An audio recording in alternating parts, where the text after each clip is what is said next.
ئەو جا چاک بزانە بەختەوەری تۆ خوشتی من واللهی لەوە دانیە، قەت بەختەوەری تۆ لەوە دانیە. ئەگەر گەنجێک بەهۆی ڕوتیتەوە تۆی بوێت، سبەی بەهۆی ڕوتیەوە کەسێکی تر دەبینێت لە تۆ ڕوتتر و لە تۆ ڕازاوەتر، تۆی لە پێش چاو دەکەوێت ئەو دێنێ. بەڵام ئەگەر گەنجێک بەهۆی تەقواتەوە بەهۆی ئیمانتەوە تۆ هەڵبژێرێت، تۆی لە پێش چاو ناکەوێت خوشتی من.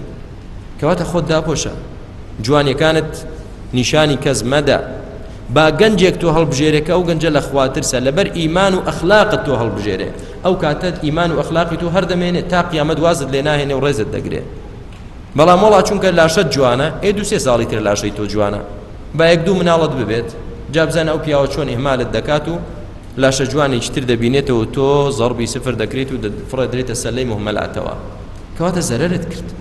کە بتەوێ ڕاوی گەنجانێک کەی بەلاشەکەت، ئەوە گەنجێکت دەست دەکەوێت کە خێری لێ نابینیت، بەختەوەر نابیت لای. بەڵام کە بتەوێ بە ئیمان و تەقواکەتەوە تۆ هاوسەرگیری دابین بکەی، بە ئیزنی خوا کەسێکت دەست دەکەوێت کە ڕێزت بگرێ، قەدرت بزانێ و بە مانای کەلیمە بێتە هاوسەری ژیانت تا کۆتایی ژیانت ئینشاء الله.